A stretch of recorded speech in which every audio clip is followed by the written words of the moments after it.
Hello students, कैसे हैं आप लोग। आई होप आप लोगों की पढ़ाई बहुत अच्छी चल रही होगी। देखिए, आज से हम लोग राजनीति शास्त्र के कुछ क्वेश्चन देखेंगे जो आपके आने वाले सभी एग्जाम के लिए बहुत इंपॉर्टेंट है। तो चलिए ये शुरू करते हैं। देखिए, आपके स्क्रीन पर पहला क्वेश्चन दिखाई दे रहा होगा।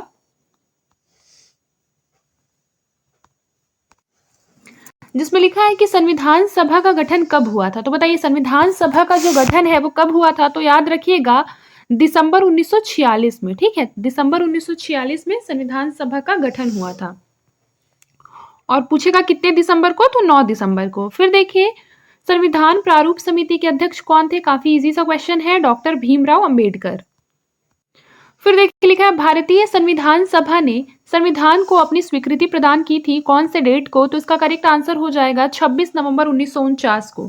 फिर देखिए क्या लिखा हुआ है कि भारत के संविधान द्वारा भारत के नागरिकों को कितने अधिकार प्राप्त हैं। तो याद रखिएगा 6 मौलिक अधिकार प्राप्त है। कितने? 6 मौलिक अधिकार, जो कि ऑप्शन नंबर डी में दिया है।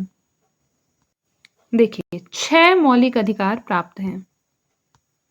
फिर देखिए, अगला क्वेश्चन है कि इनमें से कौन सी बात सही नहीं है। पहला ऑप्शन क्या दे रहा है कि भारत के सभी नागरिक बिना किसी भेदभाव के कानून के समक्ष बराबर हैं। तो ये बात तो बिल्कुल सही है और यह नहीं पूछ रहा है। फिर देखिए, शासकीय नौकरियों में सभी को समान अवसर प्राप्त है, ये भी सही है। फिर देखिए, अगला क्या है कि शासन जाति, भाषा, लिंग, राज्य के आधार पर कोई भेदभाव नहीं करेगा, ये भी सही है। फिर लिखा है अस्पृश्यता को जातिगत आधार पर मान्यता प्राप्त नहीं है। तो यहाँ पर लिखा है, यानी कि ये क्या हो जाएगा, गलत हो जाएगा। फिर देखिए, 14 वर्ष से कम आयु के बच्चों से माचिस उद्योग में काम करवाना किस अधिकार का हनन है। तो इसका जो करेक्ट आंसर हो जाएगा, ये हो जाएगा शोषण के विरुद्ध अधिकार, ऑप्शन नंबर सी, शोषण के विरुद्ध अधिकार। देखिए, लिखा है राज्यसभा का सदस्य बनने के लिए न्यूनतम आयु सीमा कितनी है। तो याद रखिए, राज्यसभा का सदस्य बनने के लिए जो न्यूनतम आयु सीमा है वो है 30 वर्ष। ठीक है, और लोकसभा के लिए यही चीज पूछता तो लोकसभा के लिए 25 वर्ष होता। ठीक है, लेकिन राज्यसभा के लिए 30 वर्ष है। फिर देखिए, लोकसभा के कुल सदस्यों की संख्या कितनी है। तो याद रखिए, लोकसभा के कुल सदस्यों की जो संख्या है वो हो जाएगा ऑप्शन नंबर सी, 545। ठीक है, और अगर राज्यसभा का पूछता तो 250। ये चीज याद रखिएगा। ठीक है, अब देखिए अगला क्वेश्चन है कि लोकसभा की 2 बैठकों के बीच अधिकतम अंतर हो सकता है। कितना अंतर हो सकता है? 6 माह का अंतर हो सकता है, यानी कि एक साल में 2 बार लोकसभा की बैठकों का आयोजित होना क्या होता है, अनिवार्य होता है। देखिए, लिखा है संपत्ति के मौलिक अधिकार को कब समाप्त किया गया। काफी इंपॉर्टेंट सा क्वेश्चन है। तो याद रखिए, 1978 में 44वें संविधान संशोधन के द्वारा संपत्ति का जो मौलिक अधिकार है उसको समाप्त कर दिया गया था। ठीक है, फिर देखिए, एक व्यक्ति राष्ट्रपति पद के लिए अधिकतम कितनी बार निर्वाचित हो सकता है। तो इसकी कोई सीमा नहीं है। ठीक है, यानी कि कितनी ही बार निर्वाचित हो सकता है। भारत में निर्वाचन प्रणाली का प्रारंभ किया गया है, तो उसका करेक्ट आंसर हो जाएगा 1909 में। फिर देखिए, लिखा है भारतीय राष्ट्रीय कांग्रेस द्वारा पूर्ण स्वराज के लक्ष्य की घोषणा कब की गई थी। तो याद रखिए, पूर्ण स्वराज की जो लक्ष्य की घोषणा है वह की गई थी 31 दिसंबर 1929 को। 31 दिसंबर 1929 को। 31 दिसंबर 1929 को। ठीक है, ऑप्शन नंबर सी। फिर देखिए, केंद्रीय कार्यकारिणी में सम्मिलित पहले भारतीय लॉ सदस्य कौन थे। तो इसका जो करेक्ट आंसर हो जाएगा, ये हो जाएगा श्री तेज बहादुर सप्रू। फिर देखिए, लिखा है क्रिप्स योजना को दिवालिया बैंक के नाम भविष्य की तिथि में भुनने वाले चेक की संज्ञा प्रदान की। तो याद रखिए, ये गांधी जी ने प्रदान किया था। ठीक है, गांधी जी ने क्या बोला कि क्रिप्स योजना जो है वह बेसिकली दिवालिया बैंक के नाम भविष्य की तिथि में भुनने वाले चेक है। ठीक है,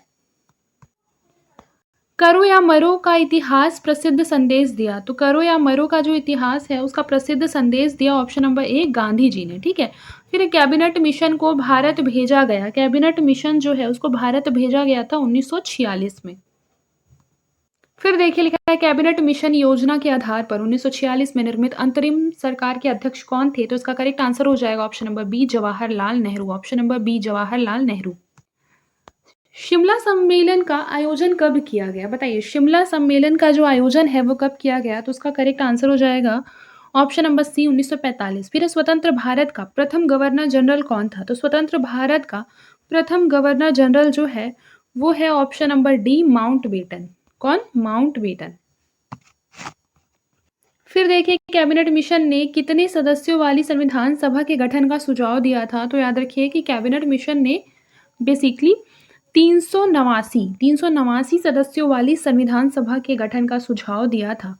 फिर देखिए कैबिनेट मिशन योजना के अंतर्गत भारत में निर्मित अंतरिम सरकार में निम्न में से कौन सदस्य नहीं था? तो इसका जो करेक्ट आंसर हमारा हो जाएगा 23rd का, ये हो जाएगा option number D Mahatma Gandhi. ठीक है, महात्मा गांधी जो है ना, वो कैबिनेट मिशन योजना के अंतर्गत भारत में निर्मित अंतरिम सरकार में मेंबर के रूप में नहीं थे, महात्मा गांधी नहीं थे। और पूछेगा कौन-कौन थे? तो याद रखिएगा जवाहरलाल नेहरू, सरदार पटेल और राजेंद्र प्रसाद मेंबर थे। देखिए फिर लिखा है संविधान सभा का प्रथम अधिवेशन कब हुआ था? तो संविधान सभा का प्रथम अधिवेशन हुआ था 9 दिसंबर 1946 को। फिर देखिए संविधान सभा के स्थायी अध्यक्ष पद पर किसको निर्वाचित किया गया? तो उसका जो करेक्ट आंसर हो जाएगा ये हो जाएगा option number A doctor Rajendra Prasad, option number A doctor Rajendra Prasad. संविधान सभा का संवैधानिक सलाहकार किसे नियुक्त किया गया? तो उसका जो करेक्ट आंसर हो जाएगा ये हो जाएगा option number C doctor B N. Rao को, डॉक्टर बी.एन. राव। संविधान सभा के उद्देश्य प्रस्ताव कब रखा गया था? तो याद रखिए संविधान सभा का जो उद्देश्य प्रस्ताव है वह रखा गया था 13 दिसंबर 1946 को। कब? 13 दिसंबर 1946। देखिए संविधान की प्रारूप समिति के अध्यक्ष कौन थे? तो संविधान के जो प्रारूप समिति है उसके अध्यक्ष थे option number B doctor B R. Ambedkar. देखिए राष्ट्रीय ध्वज को संविधान सभा ने कब स्वीकार किया था? तो उसका जो करेक्ट आंसर हो जाएगा ये हो जाएगा ऑप्शन नंबर सी 22 जुलाई 1947। ऑप्शन नंबर सी राष्ट्रीय ध्वज को कब अपनाया गया था? तो 22 जुलाई 1947 को।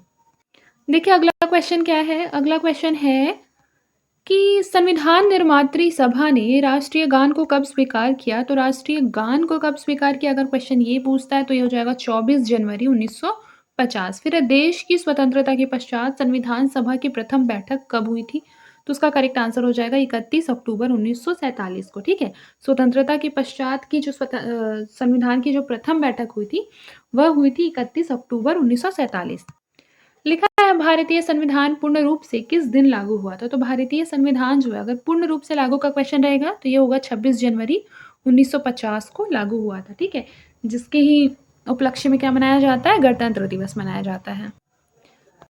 संपूर्ण संविधान के निर्माण में कुल कितना समय लगा था? ये क्वेश्चन भी काफी बार पूछ लिया जाता है। तो 2 वर्ष 11 मास 18 दिन। भारतीय संविधान की प्रस्तावना के अनुसार भारत की सर्वोच्च सत्ता किसमें निहित है? तो उसका करेक्ट आंसर हो जाएगा जनता में। भारतीय संविधान में सम्मिलित नीति निर्देशक तत्वों की प्रेरणा हमें किस संविधान से प्राप्त हुई है? तो उसका जो करेक्ट आंसर हो जाएगा ये हो जाएगा ऑप्शन नंबर डी आयरलैंड से प्राप्त हुई है। भारत के संविधान में संशोधन संबंधी प्रावधान किस अनुच्छेद में रखे गए हैं? तो उसका जो करेक्ट आंसर हो जाएगा ये हो जाएगा अनुच्छेद 368। अनुच्छेद 368 कहता है कि भारत में मतलब बेसिकली इसमें क्या लिखा गया है कि संविधान में संशोधन हो सकता है। ठीक है, फिर देखिए अगला क्वेश्चन क्या है? लिखा है कि किस संवैधानिक संशोधन के द्वारा संपत्ति के अधिकार को मौलिक अधिकारों में से हटाकर केवल कानूनी अधिकार बना दिया गया था? ये मैंने अभी आपको बताया 44th अमेंडमेंट एक्ट जो आया था ये आया था 1978 में। इसके द्वारा क्या कर दिया गया? हटाकर संपत्ति के अधिकार को मौलिक अधिकारों में से और उसे केवल और केवल कानूनी अधिकार घोषित कर दिया गया।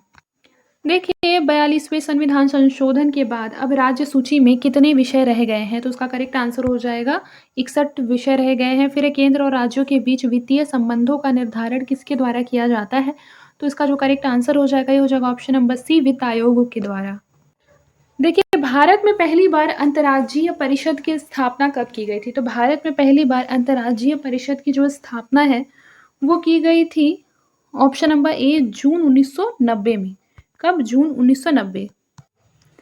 भारतीय संविधान निम्न में से किसका सर्वाधिक ऋणी है? तो याद रखिए भारतीय संविधान है वो सबसे ज्यादा ऋणी है 1935 के भारत शासन अधिनियम का। बेसिकली क्या है ना कि इससे ही प्रेरणा लेकर इससे काफ़ी कुछ लिया गया है हमारे भारतीय संविधान में। इसीलिए भारतीय संविधान जो है वो 1935 का जो भारत शासन अधिनियम है उसका एक ऋणी है। देखिए 26 नवंबर 1949 के दिन किसने भारत के संविधान को अंगीकार किया? तो इसका जो करेक्ट आंसर हमारा हो जाएगा 42 का, ये हो जाएगा डी भारत की जनता ने। ऑप्शन नंबर डी भारत की जनता ने। ब्रिटिश पार्लियामेंट में चुना जाने वाला प्रथम भारतीय कौन था? तो इसका करेक्ट आंसर हो जाएगा दादा भाई नौरोजी। ये भी काफ़ी इंपॉर्टेंट क्वेश्चन है, इसको इंपॉर्टेंट मार्क कर लीजिए। इसी तरह के क्वेश्चन एग्जाम में आ जाते हैं और हम ऑप्शंस देख के क्या हो जाते हैं, बहुत ही ज़्यादा कंफ्यूज हो जाते हैं, ठीक है? तो ये जो कन्फ्यूजन वाले सवाल है, इसको आप किसी कॉपी में नोट डाउन कर लेंगे। फिर देखिए 44th नंबर है कि भारत का संविधान पूर्ण रूप से तैयार हुआ था, तो इसका करेक्ट आंसर हो जाएगा 26 नवंबर 1949। मैंने अभी आपको बताया था। देखिए निम्नलिखित में से संविधान सभा की संघ संविधान समिति का अध्यक्ष कौन था? तो इसका करेक्ट आंसर हो जाएगा Jawaharlal Nehru. Option number B Jawaharlal Nehru. फिर राष्ट्रीय ध्वज के चक्र में कितने स्पोक हैं? तो राष्ट्रीय ध्वज का जो चक्र है उसमें कितने स्पोक हैं? ऑप्शन नंबर डी 24 स्पोक हैं। राष्ट्रीय ध्वज में हरा रंग जो है वो किसका प्रतीक है? तो ये समृद्धि का प्रतीक है, ठीक है। फिर देखिए संविधान सभा की देशी रियासतों के कुल कितने प्रतिनिधि थे? तो उसका जो करेक्ट आंसर हो जाएगा ये हो जाएगा 70। Option number C 70। फिर भारत एक क्या है? तो भारत एक राज्यों का संघ है। सत्यमेव जयते राष्ट्रीय चिन्ह में कहाँ पर अंकित है? तो उसका जो करेक्ट आंसर हो जाएगा ये हो जाएगा सबसे नीचे। फिर है किस वर्ष में जन गण मन को भारत के राष्ट्रगान के रूप में अपनाया गया था? बताइए उसका वर्ष कौन सा है? 1950 में, ठीक है, 24 जनवरी 1950। देखिए राष्ट्रीय गान प्रथम बार कांग्रेस के किस अधिवेशन में गाया गया? तो उसका जो करेक्ट आंसर हो जाएगा ये हो जाएगा ऑप्शन नंबर सी कोलकाता अधिवेशन 1911। निम्नलिखित में से कौन भारत के निर्विरोध राष्ट्रपति चुने गए थे? तो उसका जो करेक्ट आंसर हो जाएगा ये हो जाएगा option number B doctor Sanjeev Reddy. Option number B. फिर देखिए लिखा है संघीय लोक सेवा आयोग की नियुक्ति कौन करता है? तो ये राष्ट्रपति करते हैं। देखिए भारत में इनमें से कौन सा विषय पंचायती राज संस्थाओं की शक्तियों के अंतर्गत नहीं आता है? नहीं को नोटिस करना है, तो बताइए कौन सा नहीं आता है? तो याद रखिएगा ये जो 55 नंबर का जो क्वेश्चन है इसका करेक्ट आंसर हो जाएगा न्यायिक पुनर्वीक्षण, ठीक है। देखिए लिखा है भारत में पंचायती राज प्रतिनिधित्व करता है, तो याद रखिएगा किसका प्रतिनिधित्व करता है बताइए? ऑप्शन नंबर डी उपरोक्त सभी का, यानी कि सामुदायिक विकास, लोगों की हिस्सेदारी, शक्तियों का विकेंद्रीकरण। राज्य लोक सेवा आयोग के सदस्य की जो अवकाश ग्रहण करने की आयु है वह कौन सी है? तो याद रखिएगा ये है 62 वर्ष। फिर उसके बाद देखिए वर्तमान में किस उच्च न्यायालय में न्यायाधीशों की जो संख्या है वो सबसे ज़्यादा है? तो उसका करेक्ट आंसर हो जाएगा इलाहाबाद उच्च न्यायालय। भारत सरकार का प्रमुख विधि अधिकारी कौन है? तो ये है भारत के महान्यायवादी। राष्ट्रपति को पद की शपथ कौन दिलाता है? तो राष्ट्रपति को पद की शपथ दिलाते हैं भारत के मुख्य न्यायाधीश। Option number D. राज्यसभा के सदस्य कितने वर्षों के लिए निर्वाचित और मनोनीत होते हैं? तो उसका करेक्ट आंसर हो जाएगा 6 वर्ष के लिए, ठीक है। और 2-2 वर्षों के पश्चात क्या होते हैं इसके 1/3 सदस्य रिटायर होते जाते हैं, ठीक है, मतलब चेंज होते जाएंगे। तो आज के लिए बस इतना ही, मिलते हैं नेक्स्ट क्लास में। तब तक के लिए अपना ख्याल रखें और मन लगाकर पढ़ाई करते रहें।